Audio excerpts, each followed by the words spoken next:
भाई मम्मन अगर बीजेपी को इतने बड़ो दुश्मन है, बीजेपी के नाम पे एक चिड़ने हुआ है, मैं आप लोगों के सामने एक बात पूछना चाहता हूँ, मैं चैलेंज देता हूँ उसको, उसको इसका जवाब दे वो स्टेज के माध्यम से। जब जिला परिषद का चुनाव हो रहा था, जिला प्रमुख के लिए वोट डल रहे थे, उसकी खास भतीजी जो कि भादस गांव से जीत करके गई थी, सबसे पहले वोट बीजेपी की वहां डाली। आप तो बढ़ रहो भलो और कह रहो तुम दूर रहो। और जब कौम की लड़ाई की बात आती है साथियों, कौम का सच्चा हमदर्द, सच्चा हितैषी वो होता है जो बुरे वक्त में खड़ा रहता है। इसने तो बुरा वक्त ला करके कौम को आग लगा करके इलाके को चढ़ा करके ये तो राजस्थान में दुबक के भाग गया। जो आज जो कह रहा है लिस्ट बन रही है, या कि तो पहले ही बगैर लिस्ट पकड़े भाग कोई तो कहा लिस्ट बना कोई।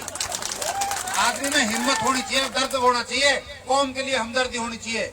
जब कौम को जरूरत थी तब हम कौम के बीच में खड़े हुए। बड़कली चौक पर जाकर के देखिए आप, जब सारी मार्केट बंद हो गई थी, जो कोई दुकानदार दुकान खोल रहा था उसको गिरफ्तार करा जा रहा था।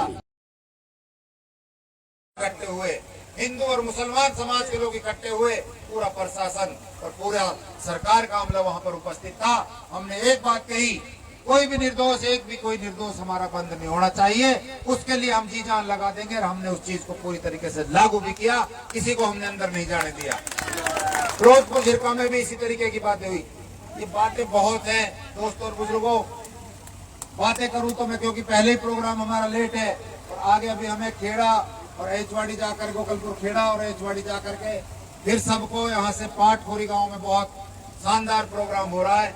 और एक जो बात ये जो कहते फिरते हैं अक्सर ठेकेदार बहुत है, ये कांग्रेसी नेताओं के पास ठेकेदार की टीम है, वे ले हुए ठेको। जैसे नीम खेड़ा को ठेको ले लो 80% या 100%, पाटखोरी को ठेको ले लो 90%, सबन ने ठेको ले रखा। और गाँव में इनके पेट पल्ले कुछ है ना, ये हवा हवाई घूम रहा है। इनकी पट्टा से तो 8 तारीख को खुलेंगे, जब पेटे में 5 तारीख को सारी बीजेपी की वोट डल जाएंगे। मैं ज्यादा ना कहते हुए सभी साथियों से ये अपील करूंगा कि आने वाली 5 तारीख को ज्यादा से ज्यादा वोट कमल पर दबानी है और भारतीय जनता पार्टी को जिताना है। ये चुनाव सीधा सट्ट है भाई, आप मेरा चेहरा देख करके वोट डालना। इंशाल्लाह आपको इस चीज में कोई घमंड नहीं होगा, कोई गुमान नहीं होगा।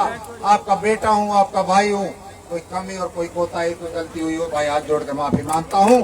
और इंशाल्लाह ये विश्वास दिलाता हूँ कि आने वाले समय में इंशाल्लाह आपके बीच में रह करके आपकी सेवा करने का काम करूंगा।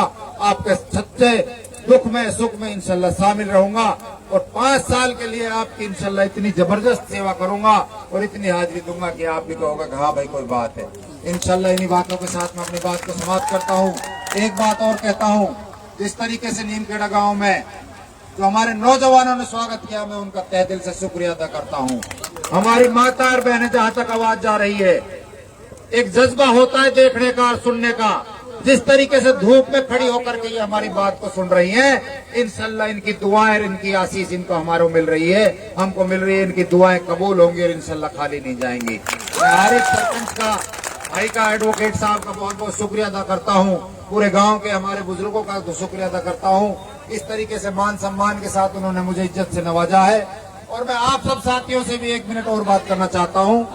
यहाँ से हमको सीधा गोकलपुर और एचवाड़ी, उसके बाद सीधा भाई कोई भी साथी इधर उधर ना हो, सीधा पाटखोड़ी चलना है। पाटखोड़ी के तोड़िया पे हमें इकट्ठा होकर के सीधा वहां से हमें पाटखोड़ी पे समर्थन मिल रहा है। आज दूसरी पार्टी पाटखोड़ी में समर्थन देने जा रही है, 2 दिन पहले एक पार्टी ने समर्थन दिया था। इसी तरीके से हर गांव में हमें बाहर बहुत बहुत समर्थन मिल रहा है। आप सबका बहुत बहुत धन्यवाद। अस्सलाम वालेकुम।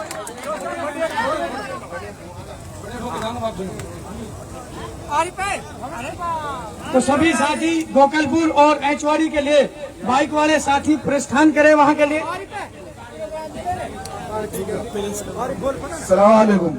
सब भाई ध्यान सुनो भाई, ने झूठन को ठेको ले रखो। कल इन्हें मम्मन झारपड़ी में बुलायो भाई, 50 कुर्सी लगाई, वह भी खाली रहेगी और झारपड़ी सोया। इंशाल्लाह ऊपर रहेंगे, नीचे